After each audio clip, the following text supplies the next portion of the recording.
नमस्कार, मैं हूँ राजेश श्रीवास्तव। कौशल किशोर के घर पर भारतीय जनता पार्टी के कार्यकर्ता विनय श्रीवास्तव की मौत की हत्या में के बाद जैसे-जैसे जांच आगे बढ़ती जा रही है, हर रोज नए खुलासे सामने आते जा रहे हैं। अब जो एक सनसनीखेज खुलासा आया है सामने, उसके मुताबिक सीसीटीवी फुटेज जब निकाली गई तो उसकी पड़ताल में ये पता चला कि विनय श्रीवास्तव की हत्या दोपहर रात में 2 से ढाई के बीच में नहीं, बल्कि जब ये कहा जा रहा था कि सुबह 4 बजे उसका शव मिला, तो अब जब ये सीसीटीवी फुटेज आया है, तो उसमें शाम को पता चला है उसमें ये पता चला है कि ये जो हत्या की सूचना कहा जा रहा था कि तकरीबन 4 बजे दी गई थी, तो 4 बजे की हत्या नहीं हुई थी, बल्कि हत्या हुई थी 4 बजकर के सुबह 7 बजकर 4 बज के 7 मिनट पे। यानी कि विनय श्रीवास्तव सुबह 4 बज के 7 मिनट तक ज़िंदा था। सीसीटीवी फुटेज जो आ रहा है, उसमें दिखाई पड़ा है कि सुबह 4 बज के 6 मिनट पर विनय श्रीवास्तव अपने कमरे से पहले उनके कमरे से अरुण प्रधान बाहर निकलता है, फिर विनय श्रीवास्तव बाहर निकलता है। और अरुण प्रधान आगे बढ़ जाते हैं और विनय को कोई पीछे से आवाज़ देता है और विनय फिर वापस अपने कमरे में जाते हैं। ये वाक़या है सुबह 4 बजकर के 6 मिनट का और जैसे ही विनय अंदर जाते हैं, उन्हें गोली मार दी जाती है। पुलिस आशंका जता रही है कि विनय जब बाहर निकले, तो लगता है कि झगड़ा हो चुका था और विनय को किसी ने अंदर आवाज़ दे के बुलाया और विनय जब अंदर गया, तो उसे गोली मार दी गई। तो यानी कि यह अब साफ हो गया है कि विनय की हत्या रात में नहीं बल्कि तड़के सुबह 4 बजकर के 6 मिनट के बाद यानी कि तकरीबन 4 बज के 7 मिनट पर उसे गोली मारी गई, तभी उसकी मौत हुई है। इसके अलावा एक और सनसनीखेज खुलासा हुआ है जिसमें कहा जा रहा है कि विनय श्रीवास्तव ने पहले ये कहा जा रहा था कि विनय को विकास कौशल किशोर को के बेटे विकास किशोर को एयरपोर्ट छोड़ने के लिए विनय नहीं गया था। लेकिन अभी अब सामने आया है कि विनय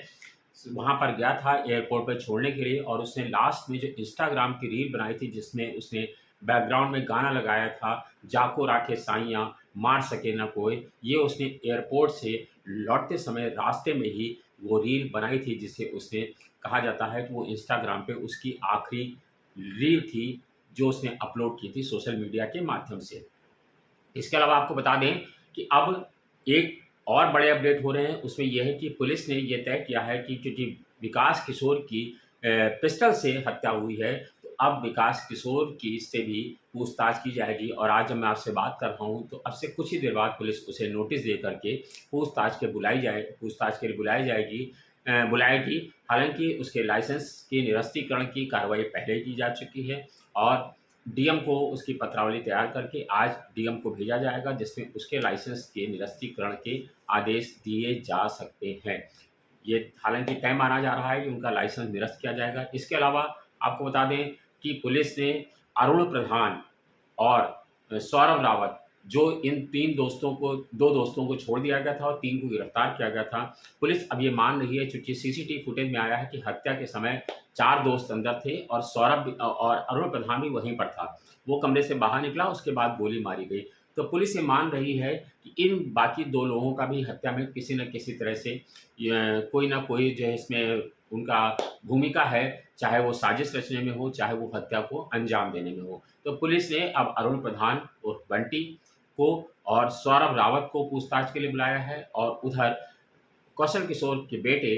विकास किशोर को बुलाया है और पुलिस अब इन दोनों से पूछताछ करेगी और उम्मीद है कि पूछताछ में कुछ बड़े खुलासे हो जाएँ। एक और आपको बड़ा अपडेट दे दूँ इसी मामले में कि कौशल किशोर के बेटे के खिलाफ जो परिजन लगातार पहले आरोप लगा रहे थे, लेकिन रविवार को ये मामला थोड़ा ठंडे बस्ते में जा के दिखा। अब ये समझ में नहीं आ रहा है कि वो किस तरह से दबाव में हैं, क्योंकि अब कल रविवार से उनके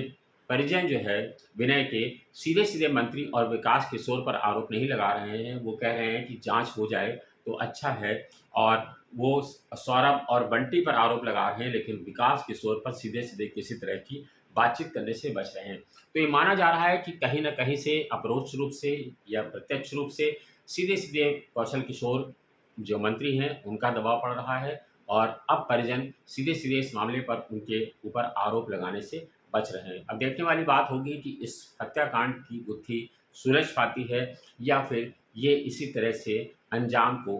अंजाम दे दी जाएगी और विकास किशोर विनय की हत्या